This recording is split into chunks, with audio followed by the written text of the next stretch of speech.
नमस्कार, मैं हूं आपके साथ मयंक। आज 13 तारीख है और अमेरिका और ईरान के बीच अब भयानक जंग छिड़ चुकी है।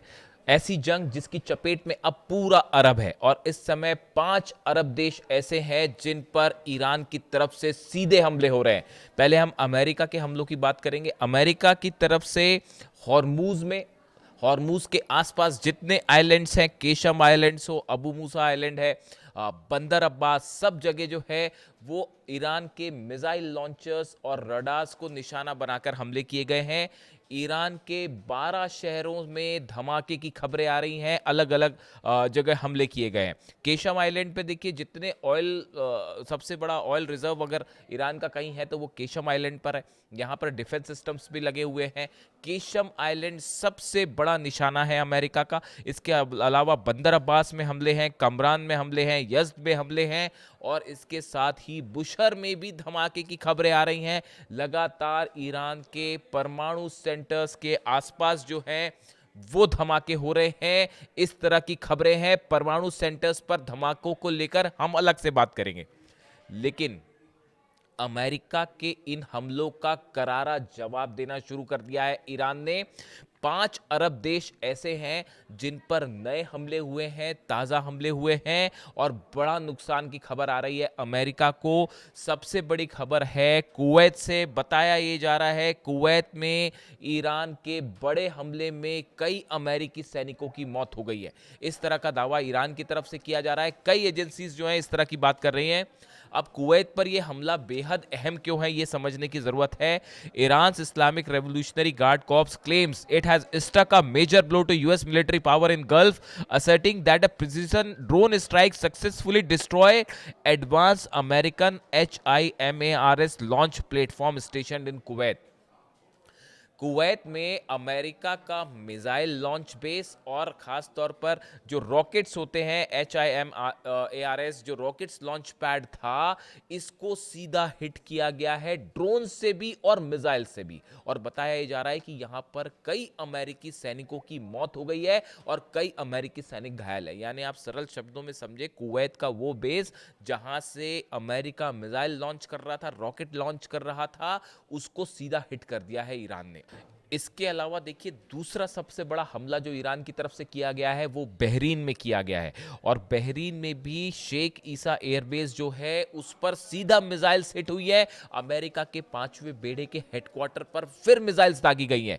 जो खबरें हैं, the IRGC said it targeted several facilities at Sheikh Isa airbase in Bahrain in the second phase of retaliatory operation. In a statement, IRGC said its airspace forces struck helicopter maintenance facility, a hangar housing a P-8 aircraft and a US military drone command and control center. Bahrain में जो attack हुए हैं इसमें कई अमेरिकी centres तबाह हुए हैं। इसमें एक हेलीकॉप्टर्स, जो अटैक हेलीकॉप्टर्स जहां पर खड़े होते हैं, उस बेस को हिट किया गया है। इसके अलावा P-8 एयरक्राफ्ट जो जहां पर खड़े हुए थे उसको हिट किया गया है। साथ ही जो हैंगर होता है और जहां पर कई प्लेन्स रखे होते हैं, मेंटेनेंस का काम होता है, इसको हिट किया गया है। इसके बाद ये कहा जा रहा है कि यहां पर कई प्लेन्स और हेलीकॉप्टर्स अमेरिका के तबाह हो सकते हैं, जिसको लेकर कंफर्मेशन अभी सामने आना बाकी है। देखिए, पिछली बार भी ऐसे ही हुआ था, एक हैंगर को हिट किया था, उसके बाद वहां पर कई एयरक्राफ्ट के नुकसान हुआ था और बाद में खबर आई थी ऐसे ही बहरीन में जो ये हेलीकॉप्टर हैंगर्स और मेंटेनेंस फैसिलिटीज को हिट किया गया है। बताया जा रहा है यहां पर कई हेलीकॉप्टर और प्लेन अमेरिका के जल गए हैं, इस तरह के दावे हो रहे हैं। और कमांड एंड कंट्रोल सेंटर पर भी मिसाइल गिरी है। इमाद मिसाइल से हमले हुए हैं, कद्र से हमले हुए हैं, खैबर शिकन मिसाइल से हमले हुए हैं। ये वो 3 मिसाइल्स हैं जिसका इस्तेमाल अरब देशों पर हमले के लिए किया जा रहा है। यानी आप देखिए, कुवैत में बड़ा नुकसान है, बहरीन में बड़ा नुकसान है। ये जो हमले हो रहे हैं, देखिए इसमें गौर करने वाली बात ये है, इसमें ईरान की एक बार फिर एक्यूरेसी देखने को मिल रही है। आप देखिए, कुवैत में जो हमले हो रहे हैं वो HIMARS सिस्टम को निशाना बनाया गया। बहरीन में 5th जो फ्लीट है उसको नुकसान पहुंचाया गया, और हेलीकॉप्टर का जो मेंटेनेंस है और प्लेन्स का मेंटेनेंस सिस्टम है इसको उड़ा दिया गया। इससे बताया जा रहा है कि जो इस तरह से अमेरिका मिसाइल लॉन्चर्स को हमले कर रहा है, रडार्स को नुकसान पहुंचा रहा है ईरान के, उसी का बदला लेते हुए अमेरिका की फैसिलिटीज को भी उड़ाया जा रहा है। देखिए आप ये जिस नेचर ऑफ अटैक आप देखिए, और जो लोकेशंस पे हमले हो रहे हैं ये बता रहे हैं कि किस तरह से 1-to-1 जो है वो लड़ाई जा रही है। इसके अलावा आप देखिए जॉर्डन में बड़े नुकसान की खबर है। कुवैत बहरीन के बाद जॉर्डन में भयंकर नुकसान हुआ है अमेरिका को। The Islamic Revolutionary Guard Corps says it targeted the prince Hassan airbase in Jordan with missiles and drones. Jordan का जो प्रिंस हसन एयरबेस है इसको निशाना बनाया गया है, और यहां पर जो है कई फ्यूल डिपोज को भी निशाना बनाया गया। एम्यूनिशन स्टोर फैसिलिटीज हैं वो भी तबाह हुई हैं। इस बेस के आसपास हथियारों को रखने का बड़ा भंडार था, एम्यूनिशन स्टोरेज फैसिलिटी थी, उसके ऊपर मिसाइल गिरी है, और इसके साथ ही फ्यूल डिपोज जो थे जहां पर फ्यूल रखा जाता है जेट्स में भरने के लिए और हेलीकॉप्टर्स में भरने के लिए, इसको भी सीधा हिट किया गया है। यानी आप देखिए जैसे हमले अमेरिका कर रहा है बिल्कुल उसी तरह के उतने ही घातक बल्कि उससे ज़्यादा घातक हमले जो है वो ईरान की तरफ से किए जा रहे हैं। यानी अब ये लड़ाई देखिए, लड़ाई जो है वो अब सेंटकॉम वर्सेस अहमद वाहिदी हो रही है। अहमद वाहिदी साहब IRGC चीफ हैं, उनके हाथ में सब कुछ कंट्रोल है और बड़े ही स्पेसिफिक टारगेट्स के साथ हमले कर रहे हैं। देखिए थोड़े दिनों पहले बयान आया था, मैंने अपने पिछले की वीडियो में बताया था आपको कि IRGC की तरफ से कहा गया कि हम जो रिटेलिएशन करेंगे, जो जवाब देंगे अमेरिका को, वो 3 फोल्ड का होगा। पहले हमले बताए गए थे जो पिछले 3-4 दिन पहले देखने को मिले, उनमें ऐसी जगहों पर हमले हुए जहां पर अमेरिका की कुछ फैसिलिटीज़ हैं या अमेरिका के बेस हैं उस पर हमले हुए, लेकिन वो हमले उतने प्रिसाइज नहीं थे। लेकिन अब हमले कैसे हो रहे हैं, अमेरिका के हैंगर को उड़ा दिया गया, हेलीकॉप्टर फैसिलिटी को उड़ा दिया गया, फ्यूल जहां रखे थे उसको उड़ा दिया गया। अब बड़े स्ट्राइक जो है वो स्पेसिफिक हो रही हैं। इसके अलावा UAE पर भी देखिए ड्रोन्स दागे गए हैं, मिसाइल्स दागी गई हैं जिसको शायद इंटरसेप्ट किया गया। हालांकि अभी UAE उतना बड़ा टारगेट नहीं है कि अबू धाबी और दुबई में वैसे धमाके अभी नहीं है या वैसा हमला नहीं है, लेकिन फिर भी स्ट्राइक्स तो वहां पर भी लॉन्च कर दी गई हैं, ड्रोन्स वहां पर भी लॉन्च किए गए हैं। इसके अलावा आप देखिए हॉर्मूज में इस समय जो है वो हॉर्मूज में भयानक जंग जारी है। हॉर्मूज में बताया जा रहा है कि जो अमेरिका के शिप्स हैं, अमेरिका के शिप्स को एक बार फिर अबू मेहदी मिसाइल से टारगेट किया गया है। ईरान की तरफ से बात साफ कर दी गई है, और जैसी खबरें कल बीती रात की थी कि 2 और जहाज ऐसे हैं जिन पर फायर किया है ईरान ने।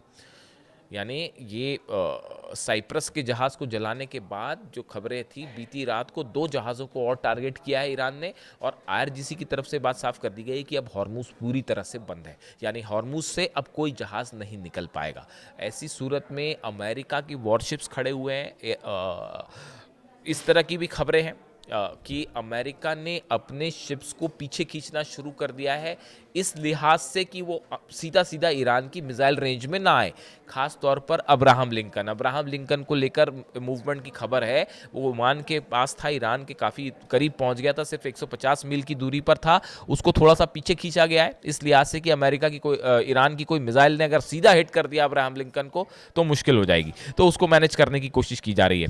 इसके अलावा देखिए इसराइल की तरफ से एक बार फिर बड़ा बयान आया है। कार्ट्स जो है डिफेंस मिनिस्टर, उन्होंने कहा है कि एक बड़ी जंग के लिए इजराइल तैयार है जो कई दिनों तक चलेगी, लंबी जंग चलेगी। यानी अब जो मूवमेंट है, जो हालात है, अमेरिका की तरफ से ये कोशिश है कि इसमें नेटो देशों को भी शामिल किया जाए, इजराइल भी इसमें शामिल हो और ईरान के खिलाफ एक लंबा ऑपरेशन किया जाए। डोनाल्ड ट्रंप ये चाहते थे, नहीं चाहते थे, लेकिन अब वो इसके अंदर है, वो इसमें अंदर आ चुके हैं। और इसकी सबसे बड़ी ये जो नया वॉर शुरू हुआ है, ये नए वॉर की आधारशिला बेस वहाँ रख दिया गया था जब अली खामनी साहब का फ्यूनरल हुआ था। देखिए मैं आपको बार बार ये बात कह रहा था, उस फ्यूनरल के बीच में जो रिएक्शंस देखने को मिले, जो लोगों का गुस्सा देखने को मिला, उसने उस MOU और तमाम समझौते वाली जो संभावना थी उसको जलाकर खाक कर दिया। इस समय ईरान में एक एक शख्स की ये मांग है कि किसी सूरत में कोई डील नहीं होनी चाहिए अमेरिका से, ना यूरेनियम को लेकर ना न्यूक्लियर मुद्दे को लेकर, कोई बात नहीं होनी चाहिए। अब मुस्तफ़ा खामनी साहब का जो बयान मैंने आपको कल वीडियो में बताया था, उनकी तरफ से बात कही गई है कि हम जो है अली खामनी साहब के हत्यारों से बदला लिया जाएगा, उनके पाक खून का बदला लिया जाएगा, यानी मैसेज संदेश साफ है। और इसी बीच में अमेरिका के सीनेटर लिंडसे ग्राहम की जो मौत है उसको लेकर तमाम थ्योरीज चल रही हैं, उस पर हम अलग से बात करेंगे कि लिंडसे ग्राहम की मौत कैसे हुई। लिंडसे ग्राहम वो शख्स थे जो ईरान के खिलाफ बड़ी जंग करना चाहते थे, फिलिस्तीन को पूरी तरह से मिटा देना चाहते थे, इस तरह के बयान थे। बताया जा रहा था कि ईरान पर हमला करने में उनकी भी बहुत बड़ी भूमिका थी। फिलहाल उनकी मौत हो चुकी है बड़े रहस्यमय हालात में, और उसको लेकर अब तमाम थियरीज सामने आ रही हैं, उस पर अलग से चर्चा करेंगे। लेकिन फिलहाल हालात ये है कि 5 अरब देश इस समय ईरान के IRGC के ईरान की मिसाइलों के निशाने पे हैं, और खैबर मिसाइलों ने, इमाद और कद्र मिसाइलों ने अरब में हाहाकार मचा रखा है। इससे जुड़ा जो भी अपडेट होगा, लेटेस्ट अपडेट आप तक पहुंचाऊंगा। Thank you so much.